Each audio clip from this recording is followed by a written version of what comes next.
Primero les arrasaron los colonizadores llegados de todas partes del mundo. Luego ha sido el abandono y ahora el cambio climático. Sus heridas tienen capas que cuentan su historia y la nuestra. Soy Juan Luis Sánchez. Hoy en Un Tema al Día, los últimos de las Islas Marianas.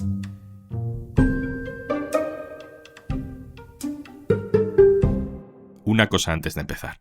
¿Te has preguntado alguna vez qué hace tu banco con tu dinero mientras no lo usas? Para Triodos Bank, la respuesta importa. Te contamos más al final del episodio. Estamos pidiendo permiso a los Tataumona, a los ancestros chamorros, para que todo vaya bien dentro del bosque. ¿Y qué tipo de ofrenda les has puesto? Escuchamos a Adrián García, arqueólogo del CSIC. Está hablando con nuestro compañero Antonio Martínez Ron pidiendo permiso a unos ancestros. ¿Dónde se ha metido Antonio? ¿Esto qué es? Y es una especie de ofrenda, digamos, para poder pasar. Antonio Martínez Ron, hola. ¿Qué tal? ¿Cómo estás? Antonio, ¿dónde estabas? ¿De dónde sale este sonido? ¿A dónde nos llevas? Pues mira, en este momento estamos en el corazón de una jungla, a orillas de un monte que se llama Taipingot, que contiene un lugar sagrado para la población chamorra de esta isla en la que estamos, la isla de Rota. Estamos a más de 12.000 kilómetros de España y estamos a punto de entrar en la jungla después de haber hecho una pequeña ofrenda, una petición de permiso a los Tataumona, que son los espíritus sagrados para el pueblo chamorro, sus antepasados, y lo hacemos por respeto, lo hacen los investigadores con los que estoy por respeto a esta tradición, a estas creencias, porque entrar en el bosque para ellos es perturbar un poco la paz de estos espíritus.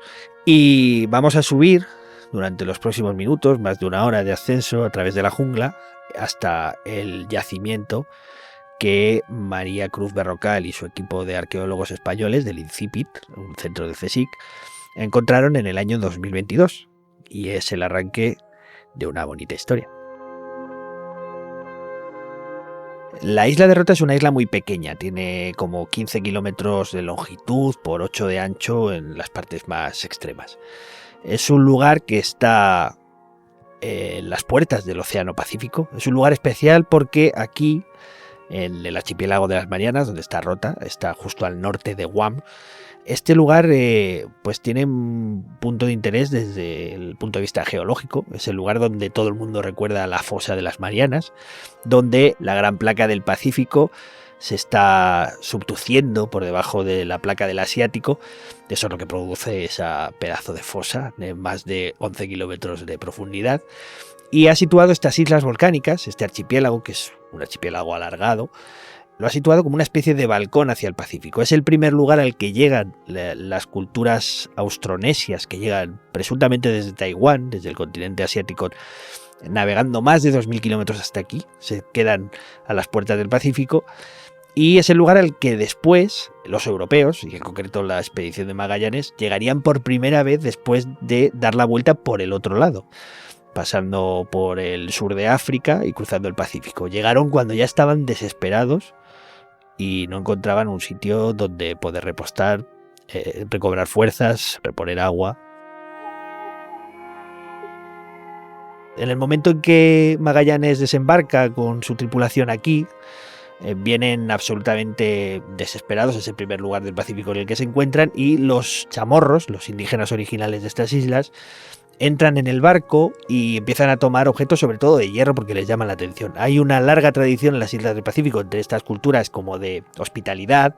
En este tipo de encuentros para ellos es normal que cuando te encuentras con alguien pues intercambies objetos, pero para Magallanes y su grupo esto es un robo. De hecho, Magallanes entra en cólera y ordena desembarcar a sus hombres en la isla, quemar las casas, matar a varios indígenas. Y a partir de ese momento bautiza las islas, y así tuvieron ese nombre durante 150 años, como las Islas de los Ladrones. Sería más tarde ya cuando les pusieron el nombre de las Islas Marianas, en homenaje a Mariana de Austria, y sería ya el momento en que empezó la verdadera colonización.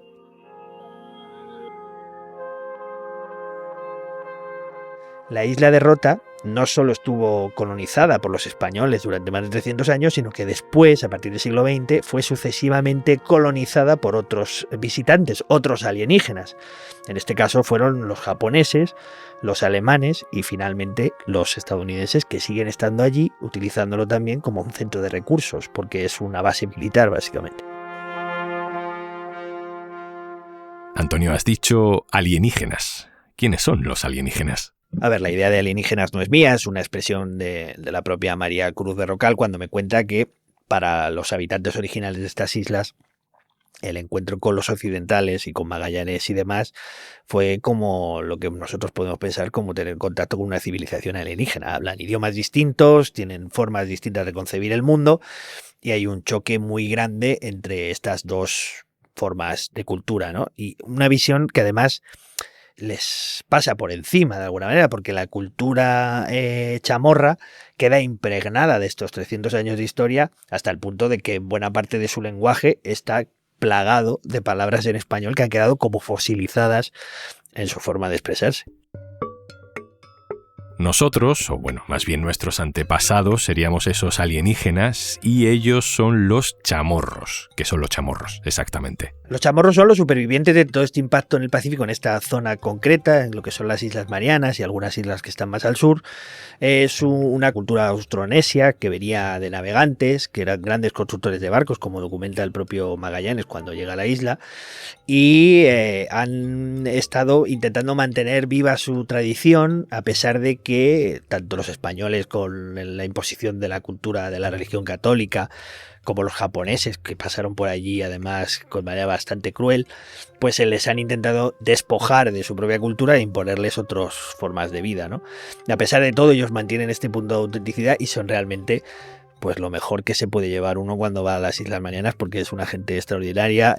El lema de la isla es el Ola Rota, porque entre ellos se saludan. A veces periodísticamente nos gusta decir que es el último lugar del mundo donde todo el mundo se saluda, porque cuando van en coche o cuando van por la calle, tienen por costumbre para reconocerse entre ellos, se levantan la mano y se saludan, ¿no? Con este aluta, que es el saludo local.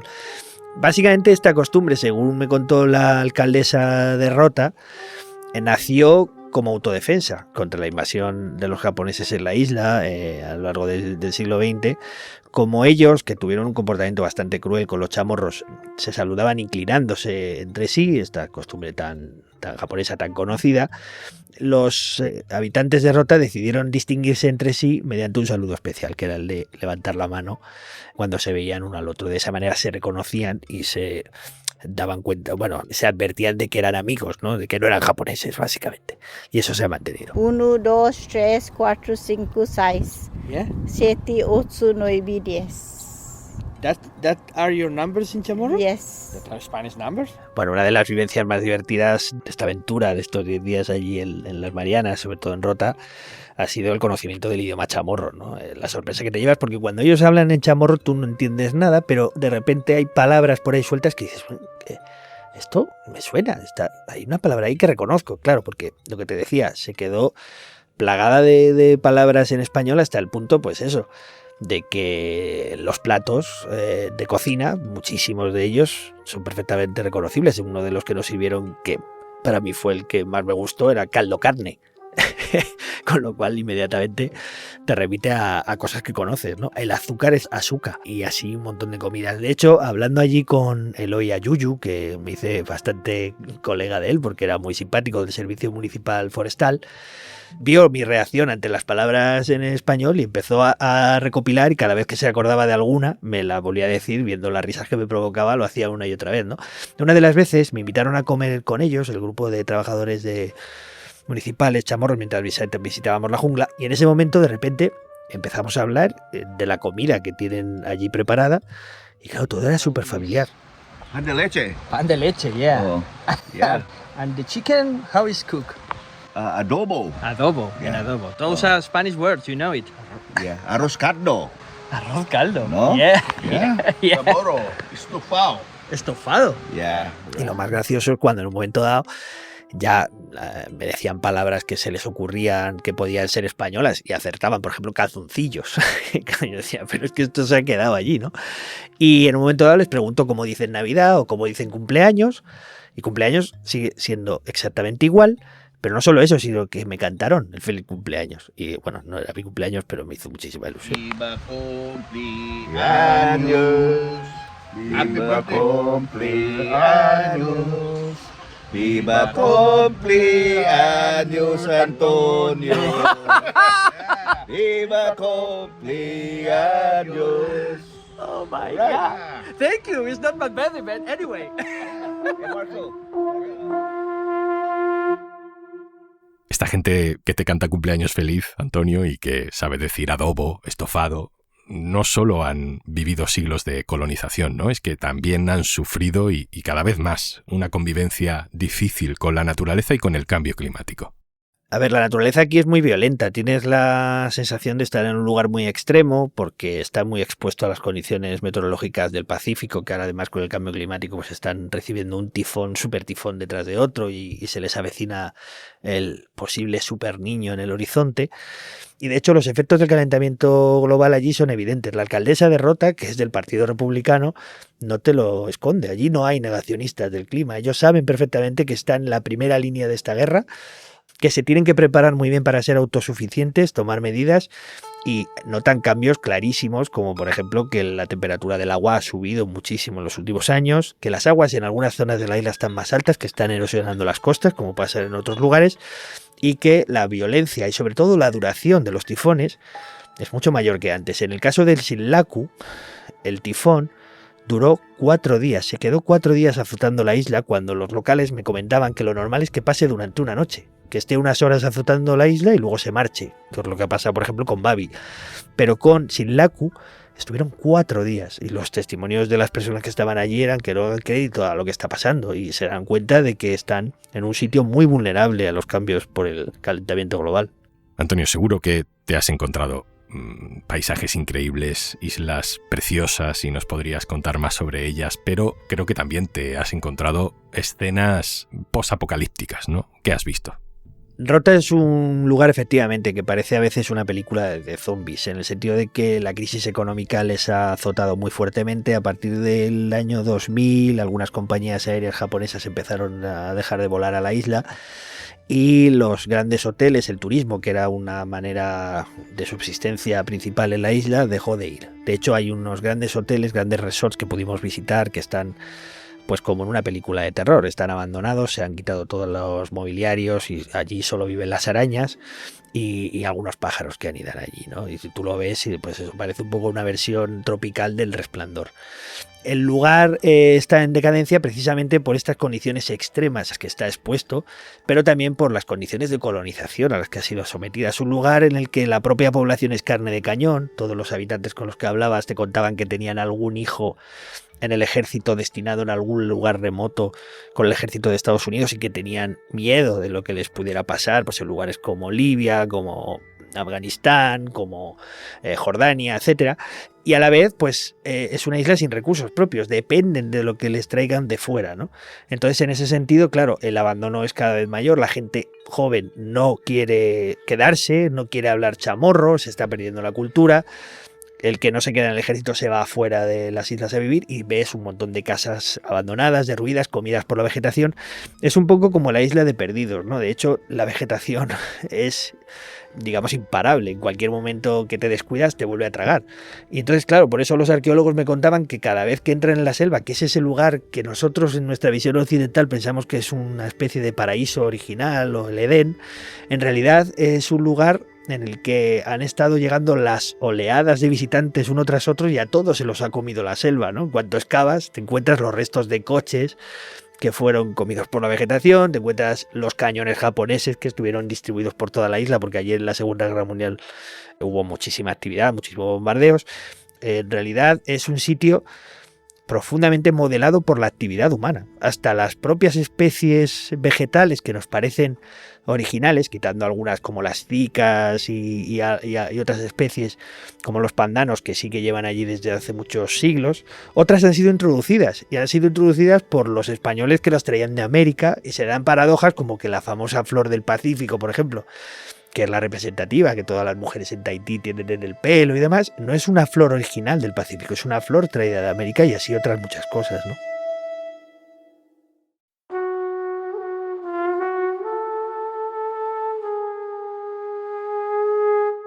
Antonio, siempre que hablamos contigo, acabamos haciendo la pregunta del cuñado que todos llevamos dentro. Bueno, porque creo que está bien escuchar la respuesta. Todo esto, el viaje de los científicos, esta investigación, ¿para qué sirve? O al menos, ¿para qué les sirve a ellos? Para entender esta historia hay que volver a Taipingot, el sitio donde hemos empezado el relato. En este monte, en el año 2022, María Cruz Berrocal y su equipo de arqueólogos encuentran primero una serie de cerámicas, una serie de objetos que les hacen pensar que ahí pudo haber un poblamiento, y es un lugar especial porque está dentro de la isla, no está en la costa. A partir de ahí empiezan a hacer la excavación y descubren más de 20 cuerpos de personas que como mínimo vivieron hace más de 1000 años. Y esto es muy interesante para ellos porque son el punto de referencia, es decir, estos son los pobladores antes de que llegaran Magallanes y los demás. A partir de ahí, María Cruz Berrocal y su equipo se dan cuenta de que este puede ser un punto de referencia para comparar lo que fue pasando a lo largo de los siglos, y se une con otras investigadoras, con Marta Domínguez del Mas y con la historiadora Ángela Schottehammer, para un proyecto que han llamado Pacific People Forest, y quieren ver qué pasó antes y después de esa llegada de Magallanes, es decir, documentar esa convulsión, ese impacto que tuvo la llegada de los españoles y después las sucesivas oleadas de colonización, de manera sistemática y mejor que hasta ahora, porque hasta ahora todo está como de segunda mano y puede ser un lugar que dé más información sobre todos estos procesos. Hay un intento de ver todas estas cosas bajo un nuevo prisma que no sea el eurocentrismo que hemos tenido siempre, ponernos también en la piel, en los ojos de los que estaban allí cuando nosotros llegamos, qué pasó. No se trata aquí de pasar factura ni vendetta de es que los españoles, que vamos a ver lo que hizo Magallanes, no, eso no es la historia, sino que van a intentar ver con precisión qué consecuencias tuvo, qué situación había antes, qué consecuencias tuvo después y cómo se produjo esa conmoción que fue a todos los niveles, histórica, poblacional, botánica, que ha configurado lo que hoy son las Islas Marianas y las Islas del Pacífico. Antonio Martínez Ron, jefe de ciencia del diario.es, gracias por esta historia. Gracias a vosotros.